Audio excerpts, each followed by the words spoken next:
Welcome to this week's instalment of Nucleus Investment Insights. This week, our attention turns to the finer art of value and growth investment styles and a couple of others. Value investing is the art of buying stocks which trade at a significant discount to their intrinsic value. Value stocks refer to stocks of companies that are considered cheap relative to their long-term earnings and growth potential, usually with a stable business model that focuses on the fundamentals, or in other words, trading lower than their actual fundamental value. This approach requires a contrarian mindset with a long-term investment horizon. It could also be said that value investing typically underperforms through a market cycle, but it is known for its odd patch in the sun, as we've seen recently. Growth stocks refer to companies that are expected to grow faster than the rest of their industry sector or the market as a whole, and have above average long-term revenue and or earning potential. As growing the business is a priority, these companies usually reinvest their earnings to expand quickly, often at the cost of delaying profitability. So how have the two investment styles fared recently? And is there still opportunity as the market rotates from value to growth? Well, in 2020 alone, the MSCI World Growth Index outperformed the MSCI World Value Index by nearly 35%. As we spoke about last week, much of this performance was driven by the US mega-cap technology stocks, namely Facebook, Apple, Amazon, Netflix, Alphabet, and Microsoft. These stocks have been able to deliver real structural earnings growth in a low return world. And so now the question remains, is value investing still relevant in the face of these tech growth behemoths? And what are some other options to consider? So here to share his thoughts on the major styles of investment and how they influence our portfolios, we have our head of investment, Damien Klassen. Hello to you, Damien. Hi, Tim. And just a quick reminder that before we get started, if you haven't already, subscribe and click on the notification bell to be notified of when we go live or have a new webinar to watch, or follow us on your preferred podcast platform. And we also ask if you'd like to take a moment to click like on the video now to help our show grow. And for all those listening in live now, feel free to drop in your questions in the YouTube live stream chat to have them answered along the way. So let's jump into the agenda for today. So we're going to be looking at, or kicking off rather, with a quant recap. What's working at the moment? We'll then be looking at some different themes and styles of investment. So low volatility, momentum, growth, quality, value, and then of course wrapping up as we do with our own investment outlook and how we use perhaps some of these styles and how they influence the investment here at Nucleus Wealth. So let's kick off, Damien. Big show. Yeah, it's been, and the part of the reason for this is we've had some quite extraordinary volatility between different styles, and what you typically see is that once styles are sort of in for so to speak, they often last for months or years in terms of that style sort of being the theme for the market. But what's been quite different about the market at the moment is a lot of chopping and changing between styles. Right. And so we really wanted to talk about that, especially this year so far, it's sort of been 1 month one style's turn, the next month the next style's turn, and just back and forth. And so I just want to really to explore what's going on and then talk about what does that actually mean for investors and what you should be looking at. Yeah, sure. All right. No, look, I think we'll have plenty to chat about. Yeah. So let's start by sort of talking about what are styles. So what do we mean by when we start talking about investment styles?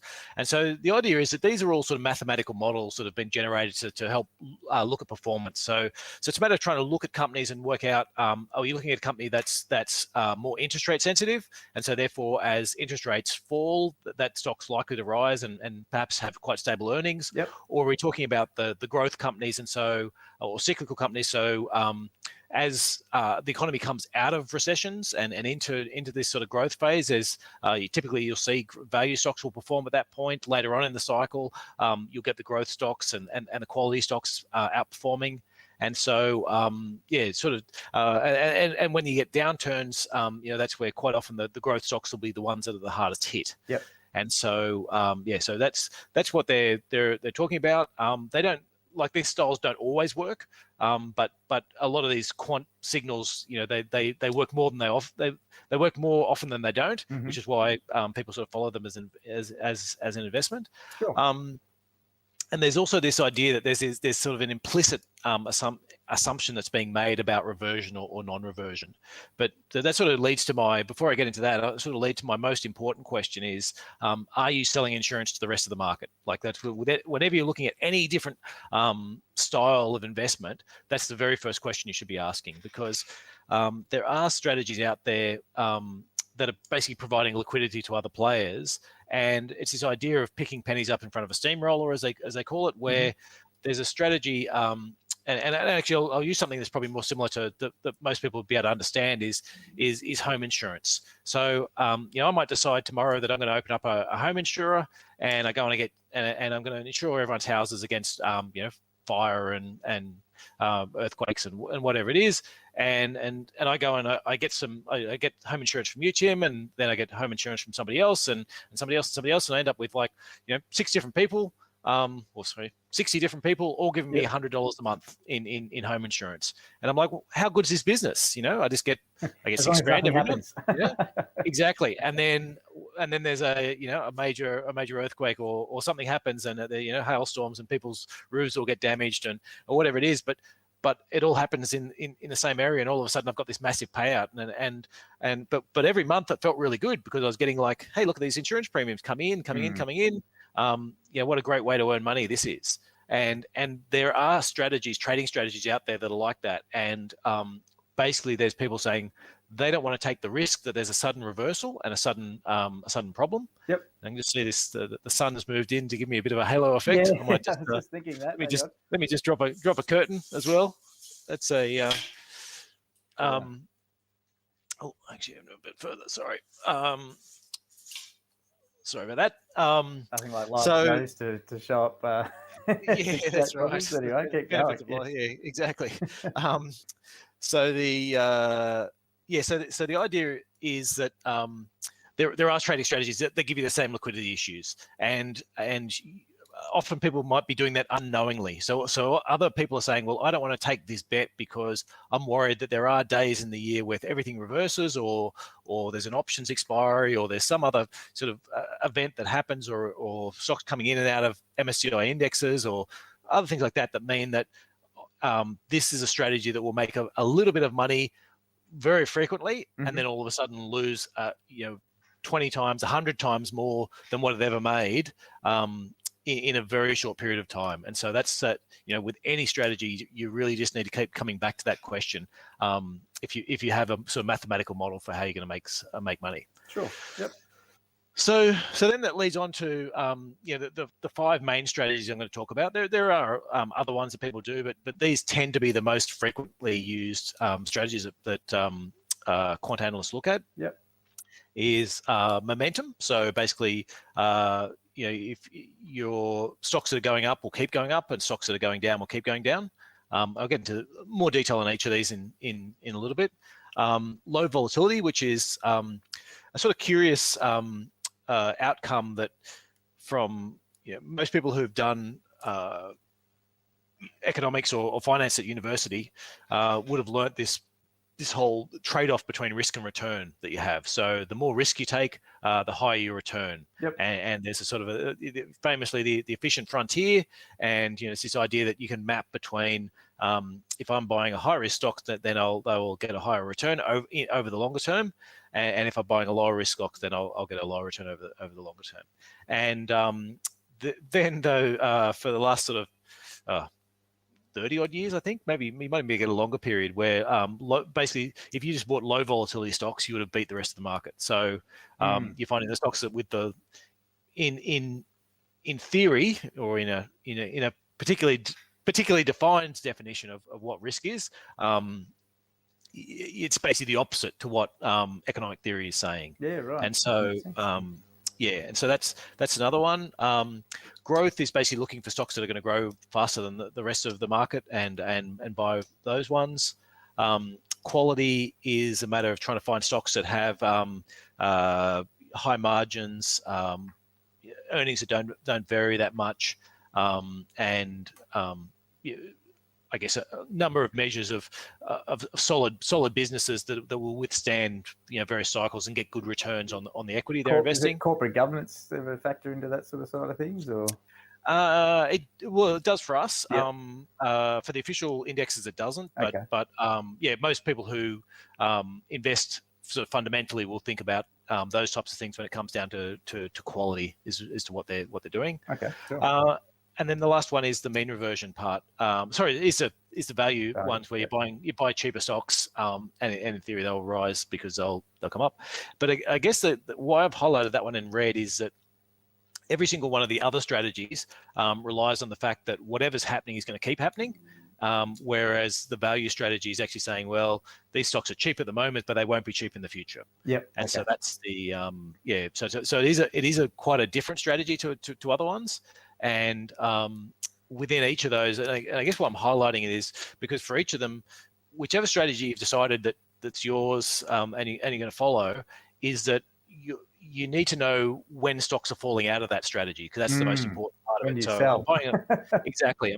I'm buying a growth stock. Everything I need to be looking at is when is this stock going X growth? Because once it goes X growth, it's no longer my criteria. Sure. Quality stocks, I'm buying quality stocks, but I need to keep watching when is the quality of this stock deteriorating and earnings getting more volatile and those types of things. And then, but whereas value is exactly the opposite, is saying, well, what's going to change? What's the factor that's actually going to change it so it will actually mean revert? Yeah. So I guess just on that though, because as you say, you're buying it because it's cheap on its fundamentals, but or perhaps it's, I suppose price earnings is a really basic measure as well. Perhaps for some people who wanted to buy value, I'm assuming. But you've got, obviously getting out would probably be fairly easy with a value style, because you go, okay, well, I bought it when it's cheap, it's now fairly valued, and now it's time to get out. But getting in is probably the hard bit with value, isn't it? You've got to try and work out when you can get in, if you're ever going to get in. Yeah, well, and I mean, I don't know. It's easy to talk yourself into buying value stocks because they're usually they are cheap. That's by definition. You're looking at stocks and you're saying, okay, well, on this measure I can look at this stock and it's cheap on this measure. The issue for me is that everything's got to have another axis on the value side. Is saying buying. I'm an adherent to the belief that there's no such thing as a bad company. Yep. It's just a bad price for a company. So if there's a company that's it's going to fall over. It's going to, it's over the next 5 years, it's going to go out of business, but it's making $100 this year and then $80 and then $60, down to zero over 5 years, and that's it. The company's gone. Yep. You're saying, okay, well, if that's what it's making, and I'm paying $10,000 for that company, is saying, well, that's not worth it. Yeah. Okay. But if I can buy it for today's earnings, this year's earnings, I'm saying, okay, I can buy it for $100. Well, I'm getting my money back in a year, and then anything else on that's gravy. So it is that question about what's on the other axis. I tend to say you either need to be looking at either growth or quality. So if you're buying a company that's really cheap but it's shrinking every year, then you need to work out how much is it shrinking. It's not a great company and it's probably poor quality. Yeah, that's right. And so typically what you'll see is the types of companies you do often get in those value screens are things like banks or energy stocks. Right. And energy stocks are there because they do have these really high capital returns. They're not at all in control of the price. They have to accept whatever price is out there. Yep. And they're going to make investments, decades before they're actually going to make money out of it. Yeah, exactly. Sure. So you invest today, and you invested 5 years ago, and the oil price was $100, and then you turn around and by the time your project's coming on, it's now $50. And so the question about saying is how much do you want to pay for those companies versus other ones. So so there's that. There's an element there which you need to then come to the assessment of, okay, is it the way most quant investors will try and look at things is do some what's called sector neutralization, or looking at least factoring that into saying, okay, well, let's have a look at this stock versus its own history, or versus its sector, or versus stocks of a similar like, and then say, okay, well, for us, for example, a stock is good value if it's cheap versus the market, cheap versus its industry, and cheap versus its own history as well. And so then you can sort of say, okay, well, now I've got saying, yes, this thing does look like it's good value on a number of different measures. And then the next step is saying, okay, well, now let's have a look at the quality side of it, and where does the quality sit? And sometimes we'll just go, well, regardless of that, if it's really, really low quality earnings, then we're not going to invest anyway. But if you can sort of go, well, it's average quality earnings and really, really cheap, it's like there we go. Well, that's a tick for us in terms of what we're interested in buying. Okay. Yeah, no worries. Very good. Thanks for that. Return disaggregation. Disaggregation. So yeah. Disaggregation. Yeah. So what I just wanted to highlight as well, whenever you're looking at quantitative strategies, there's this idea that what we're doing is trying to split the return into its component parts, about saying, okay, we've got a stock that's up 10% over the last year. How much of that is because its earnings have improved? How much of that is because its valuation, the multiple people are prepared to pay has gone up? And sometimes it's the other way around. Earnings, the stock's gone up 10%, earnings have gone up 20%, and so the multiple people are prepared to pay has actually come down. So it's cheaper. And so it's about trying to break the categories in and try and work out what's really driving it. The big issue though you have is this idea of overfitting, is that machines are getting more and more powerful. It's much easier now to, for the average quant analyst to dial up 100 Amazon servers and go and run, millions or trillions of permutations and combinations of different strategies, and then come back and say, hey, here's a strategy that works, 99.9% of the time, and it's, whatever it is, and all you've done really is just fit it back to your history. The perfect model for the past. Exactly. So you get a time machine, fantastic, go and invest in that. But there's a lot of those is the idea that, okay, I've worked out, that if I bought stocks starting with the letter B every second Tuesday, as long as it wasn't a prime number, then I'm going to make, I would have made all this money over that. And then you're like, well, yes, you've just gone back and basically sorted through this data to happen to find a random pattern that you can manage to map back. And so, that's we spend a long time sort of looking through those overfitting issues. The idea of the self-serving bias is, a lot of these quant ones will sort of go, well, yeah, I know this strategy didn't work for the 2008 crash and this other crash and these other special events, but they were special events, and so but except for that, this model works great. Yep. And it's the idea they're saying, that might be fine, but as long as you're expecting that the future is going to look, there's going to be that's right. There's never going to be another unexpected event or another strange event like a pandemic or something like that just comes completely out of left field. Then so I guess what I sort of my big thing with these is use it very much. We tend to use these very much as a model for how things are going to happen, but it's not a religion, and it's not something you have to follow exactly. There will be times where your model will be telling you to do one thing, and you'll decide to do the opposite because there is a global pandemic, converging, or governments have just decided to throw all this extra money, and so you can sort of change your views. Yeah, sure. Okay. Some of the sectors, resources, utilities, financials, a lot of these don't tend to work very well because they just have different financials, different ways of reporting and different drivers to other stocks. And the other thing I'd note is that if you're running a quant strategy, there's lots of different things like manufacturing versus services that can just change change the meaning of everything you're doing. So you might find I've seen sort of people come up with these great quant strategies for looking at value or looking at quality, and all they've unearthed is the fact that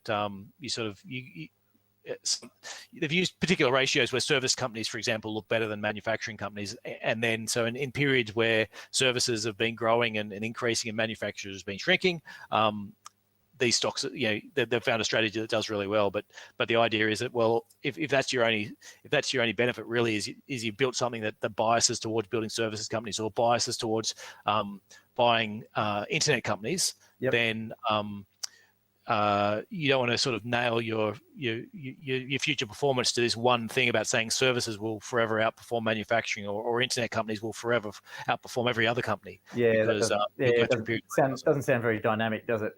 Into a dynamic future. Yeah, so it's about saying, well, what is my model? Making sure your model is actually, as much as you can, a sort of dispassionate observer, and trying to look for the right factors rather than just trying to dig in. Mm-hmm. Anyway, but with that, I've probably gone way too long on that type of stuff, because I really want to dig into some of the what's been going on in this recent times. So I've got a chart up of this year's performance. Sure. Yep. And so if we can pop that one up, what we can see on that one is that this is just a month to month. I've used the S&P 500, so the US, just for simplicity. Yep. But you get similar trends, if you look around elsewhere. And what it's doing is basically saying, if I just took one of these factors and I bought the best 20% stocks in the top 20%, and then I short sold the stocks in the bottom 20%, what type of return would have I got from doing that strategy? Okay. It's a pretty typical one. Sort of often you might hear it as Q1 versus a Q5, like the quintile 1 versus quintile 5. Okay. And it's really just an illustration of seeing how the what's sort of driving it. And so you can see that earnings quality factor that's right at the top there for this month. If you sort of follow that back, you get that earnings quality, you get the historical growth, capital efficiency, and analyst expectations. So those four are what you would typically call either quality or growth metrics. Yep. And they're sort of all up this month. They were all up in April. They all had a terrible February. They had a pretty decent January, but it's been very much that 1 month on, 1 month off factor going back and forth. And then at the other end, your value measures right at the bottom there have been the opposite. So it's been their turn. It wasn't their turn this month. They had a shocker this month, but it was their turn in May. Wasn't their turn in April, and back in March it was their turn. And so this is what you were saying before about how there's obviously this rotation, as they call it, between the various things, but at the moment it seems to be a lot faster than it has been in the past. Yeah. And keep in mind, this is just the ones I'm showing here. This is just your monthly, which is effectively a randomly chosen day at the end of at the start and end of the month. Right. If you took it from peak to trough, within each month, you can, I don't know if you can quite double all those, but you could certainly add another 50% to the top to bottom in most of those. So it's been extreme, and so every month you go, yeah, we had value, we had a great one, or quality. So it's been each person's turn from month to month. Yeah. And so there is that big question, which we'll look at later on, which is, okay, what's going to work going forward, and what are the given the volatility, where does it lead? So just before we just sort of dive into looking forward, like month to month swings like this is pretty highly active, isn't it? So like it shows that there's a lot of I guess either active, or there's got to be. Well, let's go the other way. What are your thoughts in why there's this enormous amount of activity, where you would assume, for ETF based sort of thing, it's always quite steady, and there seems to be a huge amount of funds flow, isn't there, really, between the different styles? Is that human driven, or? So let's say most of last year, earnings quality was what was driving it, and value was the other sort of end of that trade. And so but it was pretty consistent, month by month. You'd sort of get, most of the time, the quality would perform. So and that's typical. As I was saying before, you usually have quite long trends of where, okay, this is time for quality stocks, or this is a time for momentum stocks or value stocks. To me, it's the macro uncertainty that's sort of driving it, and a lot of the inflation side in particular. So there's been a lot of debate on our show as well. Obviously, we've been talking a lot about will inflation come up, or will it be inflation, or will it be transitory, or will it go on? And so as the market's sort of been battling with those, that's probably the biggest factor that's sort of been driving this. Having said that, the bond market has been a lot more stable in terms of its its market. So I don't think it's ever really priced in the idea that hyperinflation was going to take off. Well, sorry, not I don't think it has. It hasn't. It definitely hasn't priced in massive future inflation. Sure. Whereas stocks have been a bit more volatile on a month to month as to where they have. Okay. So that's your shorter term ones. I'll jump into some of the longer term ones because it's worth noting as well that so this is just the same chart but just done on an annual basis for the last 10 years. So it's worth noting value is the key one I'd sort of draw your attention to. So it's sort of third on that. Third one down. Yep. Third one down on that list. It's had a pretty bad 10 years. Very bad 10 years. Now, some of that is the specification, but it's not what you would typically expect to see from a strategy, which is, I'm trying to buy cheap stocks because I'm expecting they're going to go up. And so, it's had such a bad 10 years that now the question is there structurally something wrong with the value? Okay. Or is this just a matter of saying, it's reached such an extreme that now's the time, and value is now going to be the driver for the next 10 years. And so you really need some in your portfolio. Yeah, sure. Yep. So I had a chart actually of, sorry, I forgot to put it in this pitch, this presentation, but if you can imagine you've got two sort of two price lines going up, and they're both going up, but they're out of sync with each other. So you sort of one of them outperforms and then underperforms and then outperforms again, and then the next one does the same thing. And so as they cross over, they're both on this line that's going up at whatever 8% per annum. Yep. But 1 year one does 15, and the next year it does 5, and then the next year and the other one does the opposite. Yeah. Okay. And so they keep crossing over. And so the idea is if you have that pattern and you look at a strategy and say, when it's just reached its peak, so it's just had its great run. Mm-hmm. If you look at that, you're going to be looking back saying, this is the best strategy ever. Over the last 5 years, it's outperformed. Over the last 10 years, it's outperformed. Over the last 50 years, it's outperformed, because it's at a peak. Yep. And so, whereas here's this other strategy, always underneath because it's at the bottom. Yep. And then they both cross over the next few years where that has its 15% and its 5%, and now the opposite's true, and you're going to the second strategy saying, oh no, I was wrong 2 years ago, this is now the greatest strategy ever. Look, over 50 years it's outperformed or whatever. Okay. And so I guess what I'm trying to get to is you want to look at these with a sort of open mind as to saying, okay, well, as long as I'm looking for a factor that I think is the right factor, then I am interested in its longer term outperformance, but in particular value. I'm interested now. Has it been misspecified? And I'll come into that in a minute, because I do think it has. I think there's the way values being defined has changed, not because the definition has changed, but the underlying accounting has changed, and people haven't caught up with it. Yep. And then so if that's the case, then if I use a different valuation, different technique, would I get a different answers and where it would come from? Mm-hmm. Sure. So let's look at some of the winners first. So some of the interesting ones. So I'll start with minimum volatility. So because that was sort of at the peak of that so far for this year. So you can see from this line, this is our the blue line on this next chart is the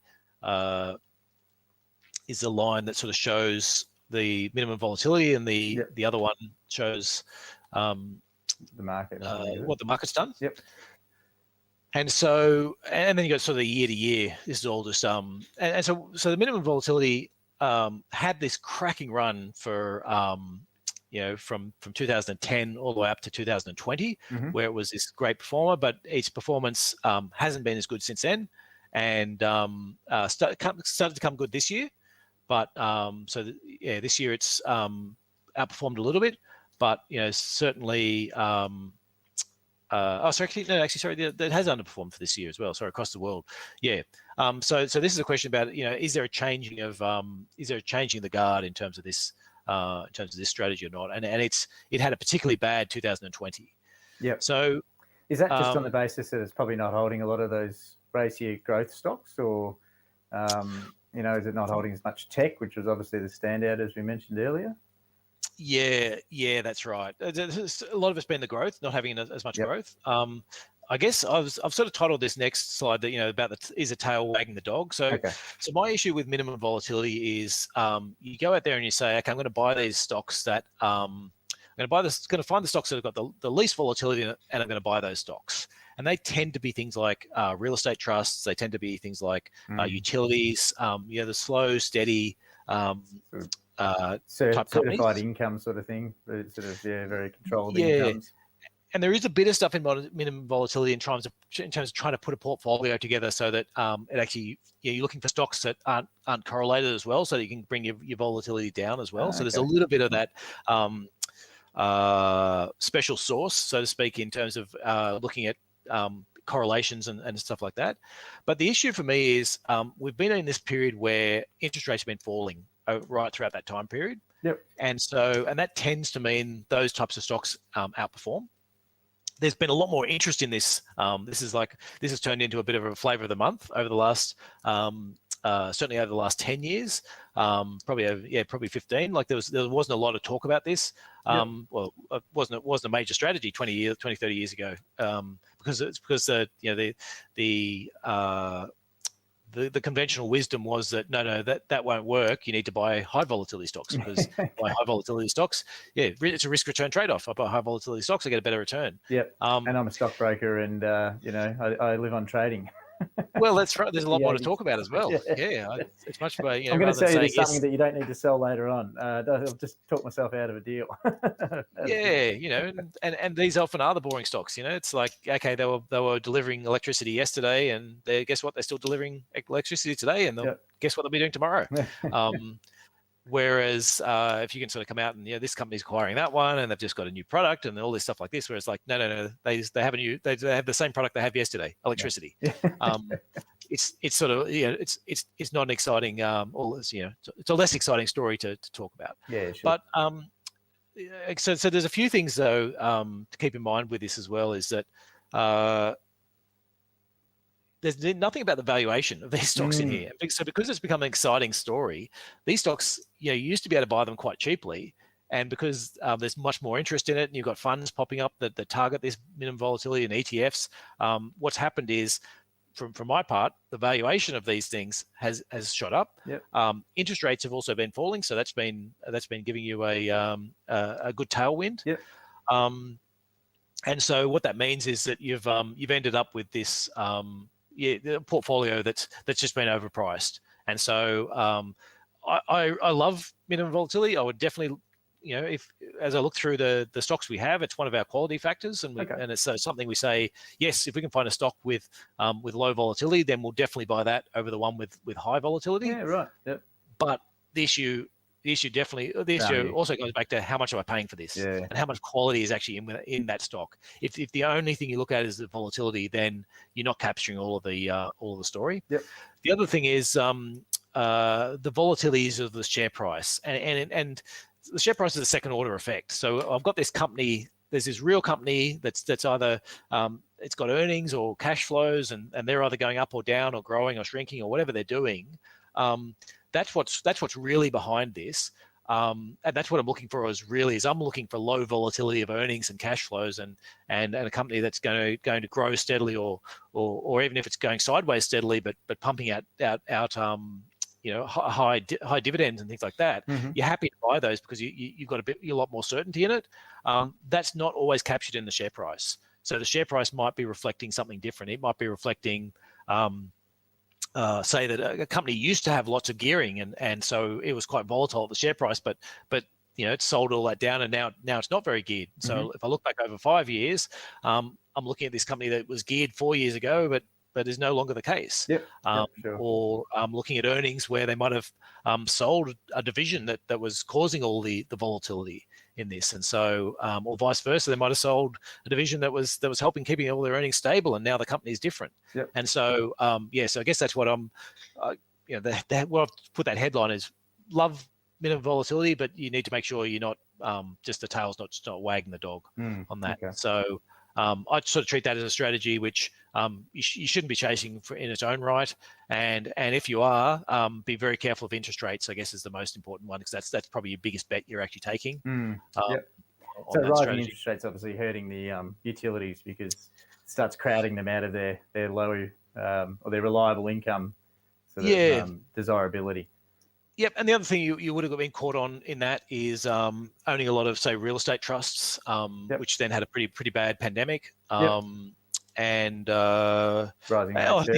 And the other thing with that is it's a if you're owning the underlying stocks, it can be a little bit of a volatile strategy as well. That you want to be on top of, because there are a lot of people following these minimum volatility strategies. What often will happen is you'll have a stock that is low volatility, and let's say they do something pretty good, and all of a sudden the stock jumps 20 or 30%. And so it jumps 20 or 30%, and which is great. Obviously, I've made some more money from it. But the issue is that might actually be enough of a price movement to start to increase the volatility of the stock, which then kicks it out of a lot of these indexes. And so they get all this this index selling coming from, it's like, yes, stock's up 20%, but now we're going to push it back down, 10, 15%, because all the minimum volatility guys are all getting out of it. And so, so you can get some weird trading sometimes from around those ones. That's worth knowing if you're running one of those portfolios. Cool. All right. Very good. Momentum. Let's go into momentum. Yeah. So that's so you got this line on that. You can sort of see that the line's smashed it in terms of it's been over the last 10 years has been a fantastic performer. And the summary of this one is you buy what's going up and you sell whatever's going down. You do get some and this is a strategy that works across asset classes and across a whole bunch of things.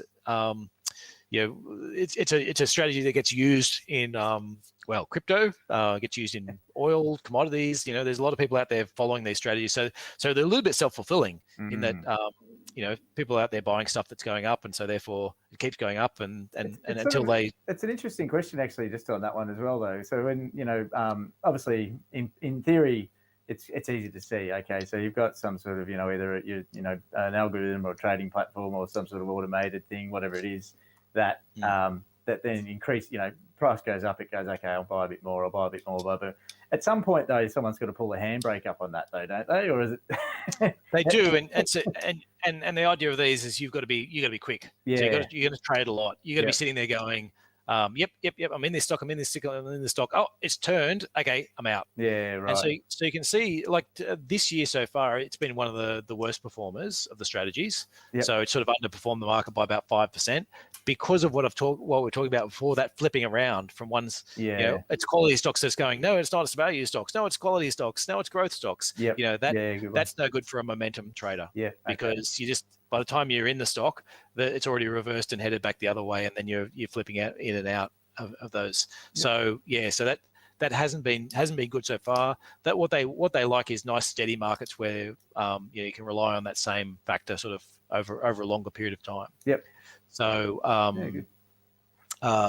2020 was a good example of they smashed it, like 12% better performance than the MSCI World.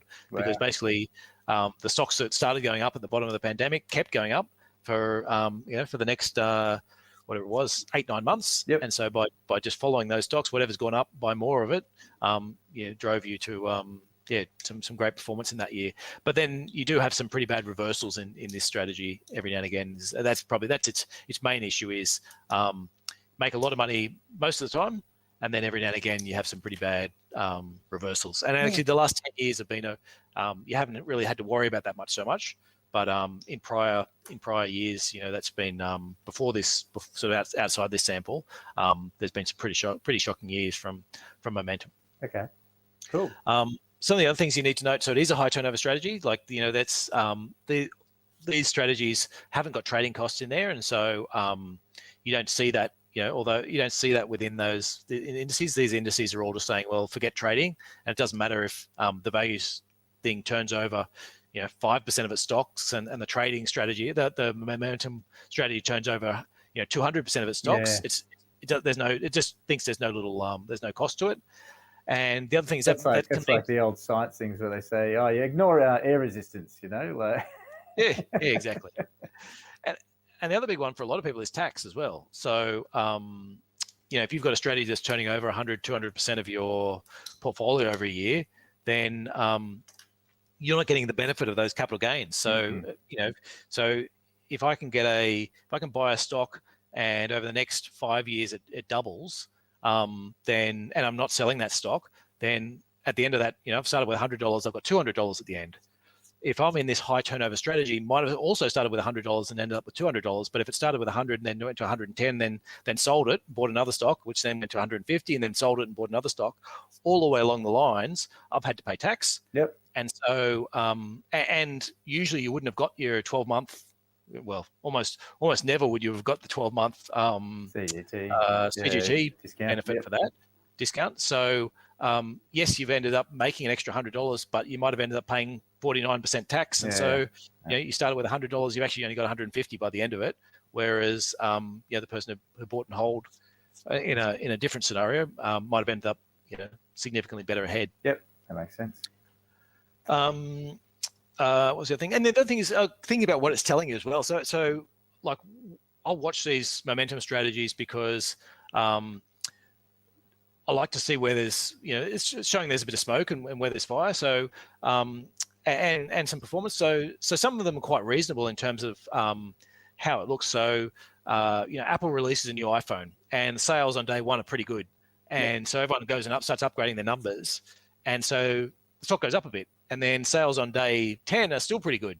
And so therefore people, upgrade their numbers and then on day 20 and day 30. And so it's that part where it doesn't get fully priced in on day one because people are like, okay, well, maybe it was just the real fanboys buying it. Maybe it's not going to spread more widely. And then it's seeing as more and more evidence comes in, then the share price can rise more and more. And that's basically what the traders, what this momentum strategy is doing is effectively, following that. Yep. And, and that's why it works. So, and because other people are following it. So, but, there's that whole idea that sounds like groupthink in a dangerous environment to me. But anyway, I guess it can work in the right conditions. Yeah, that's right. And I think in a way you basically you're acknowledging that say you're picking restaurants and your only criteria is if this restaurant looks really busy, then I'll go in it. Yep. Is it quite often, that's a good way.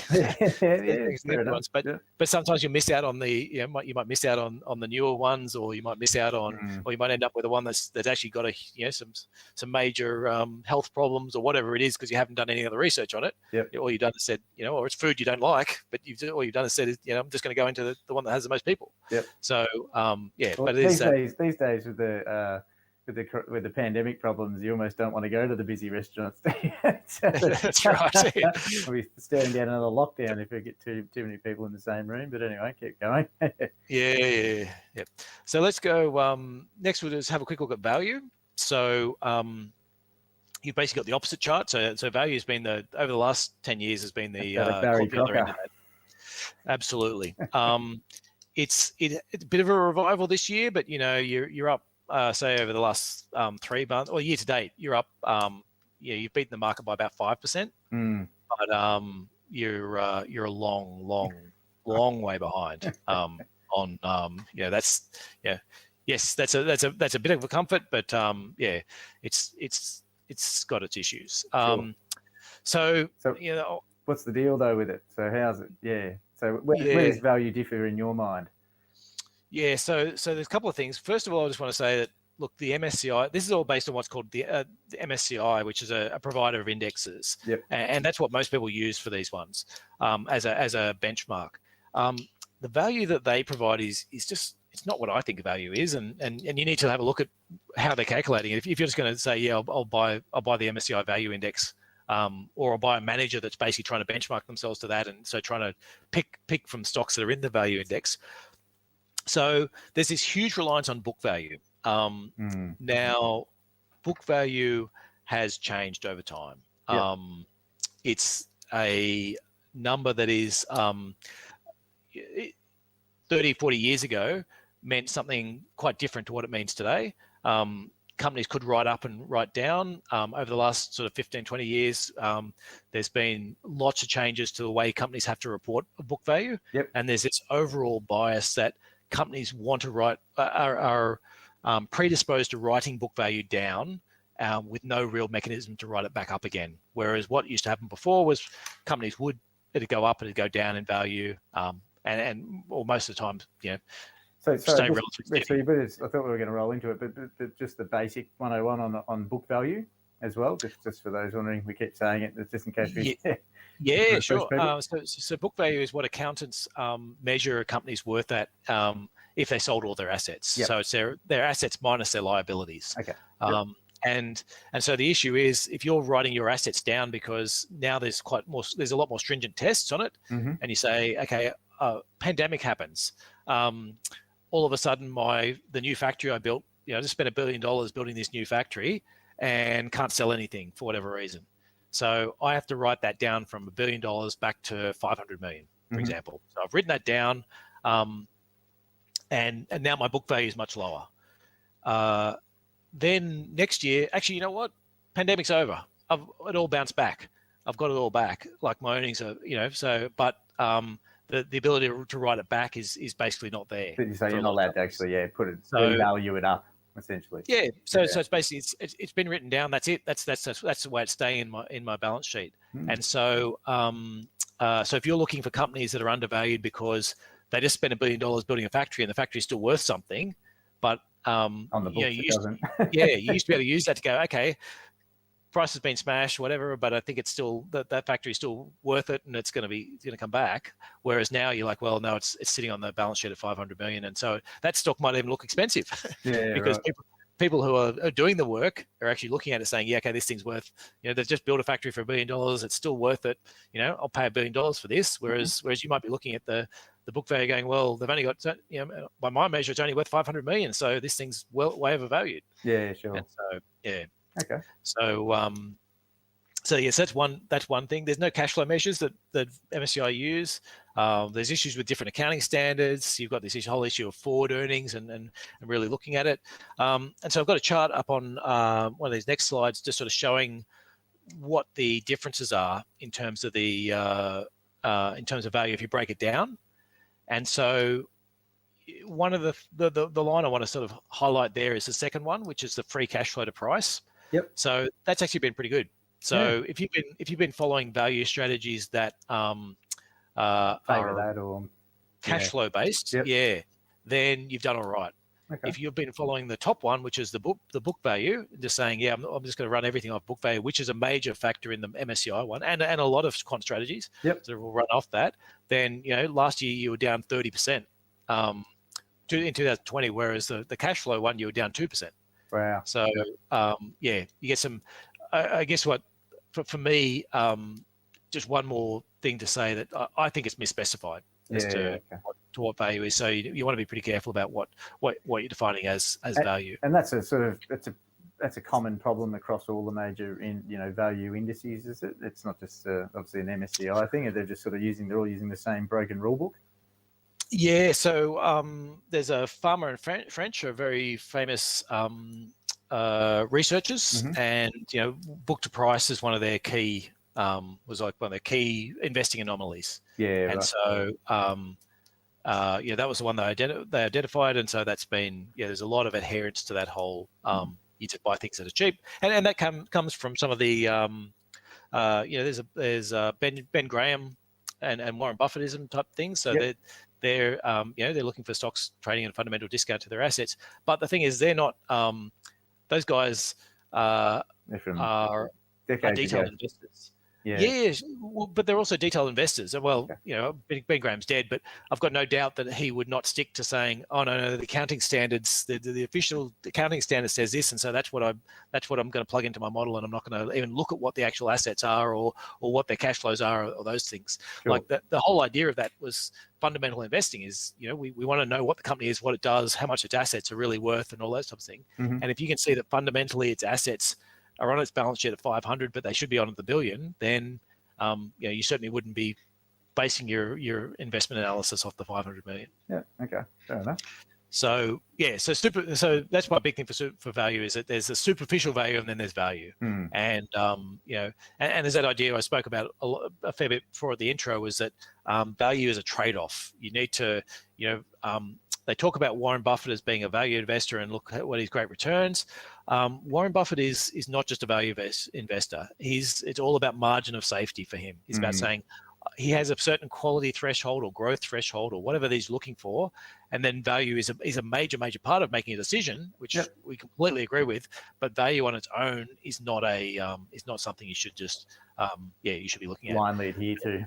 Yeah, that's right. And I have an autistic son who's relatively destructive, and I think that shapes in terms of how I look at value in terms of when we're buying stuff. Is that, you know, I say, well, if which I think sort of comes back to stocks in a way, is that, you know, if I buy something really expensive, he's just going to wreck it. Yeah, sure. But if I buy something really cheap, you know, let's say we're talking about couches. You know, if I bought a $20,000 couch, he's just going to do stuff to it and wreck it, and that's, you know, it's a waste of money. Yeah, sure. If I buy a $200 couch from Freedom Furniture or, you know, whatever, he's going to wreck that really quick. Like that's going to last. That's going to last like 20 minutes before I'm replacing that couch. So I'm looking for a quality value trade-off. I want to have, you know, I don't want to pay too much for it, but I need enough quality that he's not going to be able to wreck it quickly. Yeah, and so and I think that's the sort of, you know, that's the idea with this whole value part, is that you can't just go buying the cheapest thing out there, because sometimes the quality is just not enough, and you're just buying crap. You're just going to have to throw out. But you know, sure. Getting that middle band of, there's enough quality that I can and at a reasonable price. Okay, very good. Growth has also had a cracking 10 years. So the issue with growth, just a quick one on that one though. If you did a growth X FANG stocks, have you had a look at something like that? I think I've remove a lot of this. Yeah, I read something. It was just, you know, so the FANG stocks gave about 80% of the push in the growth sort of side. You know, essentially, if you're picking companies not on like you know, market cap or something like that, and you just had a bit of a look at, you know, some good quality growth companies that, you know, sounded better than the FANG stocks, you were behind from day one. From the sound. Yeah, actually, it's interesting. There's some equal weighted ones that, I don't know if I can test that theory. Anyway, I won't do that. That's probably one for another. But sure. There's the issue with the issue with growth is over the longer term, and certainly in historical periods, what you've tended to find is that people overpay for it. So they'll find stocks that are growing strongly, and they'll just pay way too much money for those stocks. And so it's not that the stocks there's one issue of when the stocks do go X growth, you need to be careful with that as well. Sure. But the other one is that if you're paying, you know, you're basically saying, okay, I will pay any price at all for Tesla because I believe in the story and I love the cars and all that type of stuff. So regardless of whether it's $100, $1,000 or $10,000 a share, I will still pay it because I love Tesla and I want growth. And that's the part where I'm like going, well, no, you need that. You need that other side of it. And so, and if you certainly look at for the first few months of this year, if you looked at negative earning companies that were losing money, so these growth stocks are priced just on very much on the future, is that their performance was not very good at all. The last month has been pretty good for those ones, but they're the ones that if you're expecting a inflation to keep falling, then they're sort of good performers.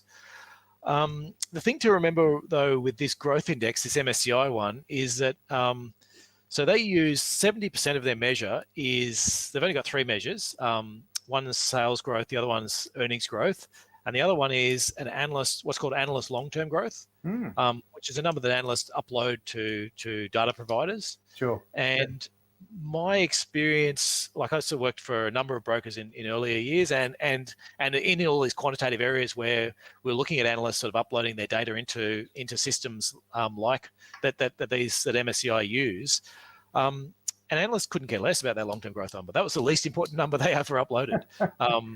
Most of them, you know, a lot of the times they'd be just like, oh, well, take these numbers from my model, or take whatever I put in my discounted cash flow for that and throw it in, or something like there's no basis to, you know, is one guy thinks that there's going to be whatever, you know, 5% inflation. He thinks it's hyperinflation. He thinks there's 5% inflation, so he's plugged that in. And somebody else thinks it's headed for deflation, so he's got a completely different number that he's uploading. Like there's no sort of balance or anything like that. So I sort of look upon, and some people use those. A lot of analysts will use that as a marketing tool. It's like, oh yeah, I expect this thing to grow at 10% per annum for the next 20 years. So it's a marketing tool as opposed to whether they would really believe that that's what. Well, who knows as well, though, isn't that the thing? It's like it's the most subjective component of the whole thing, because you what can you really do but draw a line and then just angle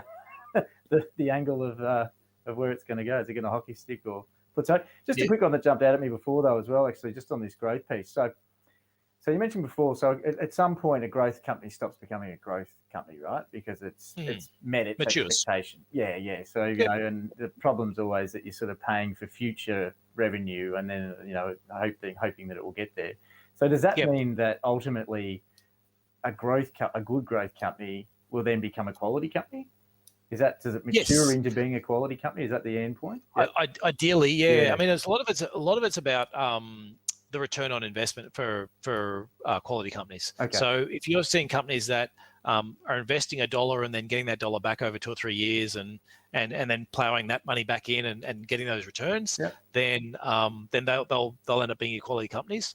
The ones you have to watch out for are the ones that are going, okay, I've just invested, my sales are $10 and I've just invested $10 and I've doubled my sales, but my earnings actually haven't gone anywhere because I've doubled my costs as well.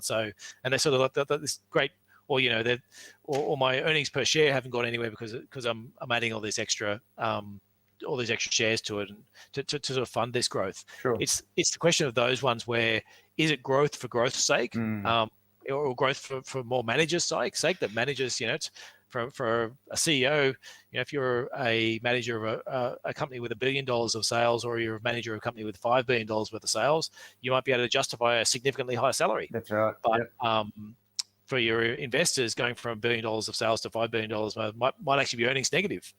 Wow. So quality companies, you'll see more in that are actually getting a decent return on what they're spending. Yeah. Okay. All right. Very good. Is that a roll into quality or just into quality? Yeah. So quality's been a good performer as well. That's also been very much biased towards the FANG stocks. So the big issue with these is that you've had stocks that are converted from being so it's we've got service companies and internet companies tend to show up quite well on quality measures, and so it's structurally been buying those stocks. And the question is, you just want to make sure. Look, I quite like the quality measures, but you just want to make sure that you're actually buying the stocks you think you're buying, and for the right reason. So I've got a slide up showing a stock. So one of the measures they use, I've got showing IBM. So one of the measures that the MSCI quality uses is return on equity, and which is basically what's your profit divided by what's your book value. Okay. How much is, and so they've got this, and so IBM went throughout the 2000s. They went from sort of 20% return on equity, which is still a cracking return, up to 100% return on equity, and you're sort of like, which sounds like unbelievable. Well, it sounds unbelievable because it is unbelievable. like nobody believed that in 2015 that for every dollar that IBM was investing, it was getting back another dollar the next day. It's that's what 100% return on investment means, is that you invest another. So you've got a company that's earning, $100. Sounds wonderful. And so, not very realistic. And the reason why though is because it's some of these accounting issues, and they were buying back stock, and they were converting from being a manufacturer to a service company. And so, and then you see the next few years where their return on equity then fell quite dramatically over the next few years. But it was this idea that this return on equity measure, the same problem that you've got with your value indices, is also affecting your quality indices. Right. So it hasn't actually shown up in terms of the performance because it's been biased about buying tech stocks at the moment and service companies. So, but to pretend that this return on it, that 100% return on equity for IBM means anything is I think very, very naive to say. Sure. Yep. Maybe it is earning a great return, but these numbers, you shouldn't be relying on these numbers. The other thing is, I've got the text there just explaining how the MSCI Quality Index gets measured. It's a so yeah, I'll read it out. It's a combined Z scores of 3 windorized fundamental variables, namely return on equity, debt to equity, and earnings variability, which sounds nice and techy and important. Windorizing is basically just saying, well, if there's any data that I don't like, I'll just throw it away. Right. It's basically any outliers are gone. Yep. So we won't worry about that. And even though a lot of these outliers, things like IBM, where it's showing up going, okay, 100% return on equity is an outlier, is, well, does that actually mean there's something wrong with the model? And they go, no, doesn't. We're just going to, we'll just bring that. We'll pretend it was 50 instead, because that's like where the 95th percentile was. And so let's just pretend it was, pretend it was a different number. The other thing is they've got this earnings variability, which is a great one. Like, we look at earnings variability as well, as a measure in terms of how they're doing. The only thing is they're running a standard deviation on the earnings growth, which again sounds, I've used those stats. The big issue for me is they're using 4 data points. And anyone who's done any statistics would know that 4 data points is not a lot of of data. Yeah, Your confidence in anything using 4 data points and a standard deviation should be pretty low. Exactly. Yeah. So there's, I guess what all I'm saying is the quality index. I absolutely believe in buying quality companies, and I think there's a huge benefit to it. But I think the MSCI quality index has work. has a few fundamental issues in terms of how it's constructed, and so that just means it's got a particular bias that you need to be aware of if you're buying quality stocks that are only going to the MSCI, or if you're following quality managers who are benchmarking themselves against, they're trying to beat that MSCI index, so they'll have to sort of follow the same path. Okay, yeah, good stuff. All right. Okay, so then I just wanted to sort of, I guess that's basically it. I know we've probably already gone a little bit over time, but I'll show our quality value graph. So this is how we put together stocks. Yep. Is it's all about saying we want to find, we want to put on one axis, the top, the vertical axis, we put the quality. And so from poorest quality at the top to the best quality at the bottom, and then cheap to expensive. And the idea is it's a trade-off. We want to be trying to buy stuff that's under the curve, but the reality is a lot of stuff under the curve is there for the wrong reason. So you need to, there's distortions with its earnings, or there's, effects, short-term effects that are making it look like it's there. So you might have a biotech stock or a pharmaceutical stock that sits there because it's got some patents that are expiring in 3 years' time or 4 years' time. And so all the numbers, all the short-term numbers and everything look great, but everyone knows it's finishing up, or it's a mine that's finished. It's a big miner that's got a major mine that's about to run out of ore. And there's those types of things where you might sometimes see stocks that look like they're good quality and good value, but you need to take into account the future. You need to do some fundamental overlap. Sure. So that's how we're doing it. The outlook, though, which is probably what's most important, I guess, is So we've had this bounce back and forth. I mean, it all comes down to, for me, it all comes down to 2 big factors. One is what your view is on inflation. Now, our view is that it's transient, it's going to be passing. And so what that means is, for us, the rest of the year is going to look more like the latest month that you've seen. Yep. More like June and April is more like what market's going to look like.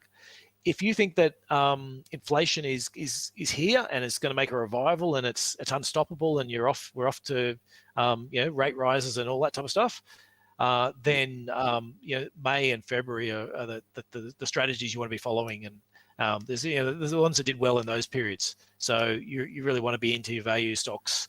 Maybe there's a bit of minimum volatility as well within that, but there's a the idea is that it's that's your big factor. Your second factor is growth. So there's a couple of issues that might cause a fall off in growth over the next 6 months. Yep. One of them is China has very much stamped on the debt brakes, and so working out how China goes and where we see the slowdown within China is very important when that tails off. And then the other part is within the US, although there are infrastructure, there's going to be infrastructure stimulus coming out, there is a gap between when that will actually take hold. The great thing with the checks that they sent out to everyone was the Senate or the House could pass a resolution to send out a bunch of money to ordinary people. Yep. A couple of weeks later, those checks were in the mail. A couple of weeks later, Bitcoin was at all-time highs. Exactly. A couple of days later, people are cashing those checks and buying whatever they can. Like that's quick. It gets out there really quickly. Sure. And infrastructure, so you send out $1 billion of that. It's in the economy, a month later. You decide to spend an extra $1 billion on infrastructure, well, you're not doing anything for a while. Like you're 6 to 12, maybe 18 months away from really spending a lot of that money. There'll be a little bit of it you'll be spending up front, which is like, okay, let's go and do these. Let's go do the surveys. Let's do a little bit of the pre-engineering. Let's start, liaising with people about what we're going to have to buy, knock down, who's got complaints, all that type of stuff, like environmental impact studies and those things, which is a bit of money, but it's nothing compared to what the actual spending once you start the project. Yep. And so, but part of that as well, though, is when you know that it's coming, I guess it's got that confidence building sort of piece in there, doesn't it? Like if someone says, okay, I'm going to spend $1 billion over the next 18 months, but you're not going to get it all at once. It's still positive, net positive, isn't it, for companies that are involved in the, receiving some of that along the way. Yeah. So our base assumption is that there is enough momentum, and the reopening, there's enough momentum in that economy that that the growth won't emerge, but the growth is a very real risk to our, and it's not a tail risk. It's not sort of a 5 or a 10% chance that this could derail thing. Sure. It's a 30 or 40% probability it could derail things. So you need to be very cognizant of it. Yep. And if it does derail things, then you really want to find it'll be a mixture of quality and some of the more defensive stocks. So some of your low volatility, they're your sort of stocks where that'll perform better in that environment. So so for us, we're sort of going for a mixture of sort of quality and growth metrics, with a view that and a bit of defensiveness. So we're really sort of trying to barbell it. Yep. Enough growth in there that will sort of solve the problems. It'll keep us going up if the market's going up. Enough defensiveness if there's a sudden reversal that we won't be left hanging out to dry. Yep. And then the question is is how we tilt either way. So if it looks like the growth is we will sail through that sort of growth slowdown and things will be fine, then we'll just be increasing that quality and that growth within the portfolio. Sure. If the more we get concerned, the more we'll be sort of tilting back to some of those defensives within the portfolio. But for us, it's not about the value side, because that was very much an inflation scare, and that the value side will come back in but it's probably 18 months to 2 years away before we'll be thinking about what we're doing on the value side again. Okay, yeah, sure. No, look, terrific run through, and I'm sure there was plenty there for people to take away, Damien. It's great having you on. I think we have just gone a touch over time, so we better wind that one up. But thanks for sharing those thoughts, and it's always good to see how those are reflected in our portfolios, and in particular, of course, the old quality and value chart, which is available to all of our investors in their client dashboards as well for every stock in the portfolio. So thanks again for your time, mate. Yep, no problems. Good to have you on. Wonderful. We'll roll across to our viewer question of the week, which is which investment strategy or style do you think is performing best, or is going to perform best is probably a better way to put it. So look, we look forward to getting some feedback there, and feel free to drop in your questions in the live stream chat, or indeed the video chat as well. Coming up next week, of course, we have our own chief economist, Leith Van Onselen, who's coming along to give us an update on Australian property with his quarterly Australian housing report. As those who have been following the show for a while know, it's always a fascinating review. There's plenty to talk about in this low interest rate world. So tune in next week, Thursday, the 8th of July, 12:30 p.m. for what promises to be a big show on one of Australia's favourite asset classes. Thanks again to all of those who've watched in live for another great episode, and for those who've popped in some comments along the way as well. I hope you've taken away some great ideas, and if you haven't already, feel free to click like on the video to give us some feedback. Of course, if you'd like to see more of our content, head over to nucleuswealth.com/ @nucleus.com/content. And to stay up to date on news from us, follow us on social media. And finally, if you know anyone who get something out of today's episode, let them know about it, share with a friend, and help our show grow. So thanks again for tuning in from myself, Tim Fuller, and the team, and we look forward to catching you with the next one. Cheers.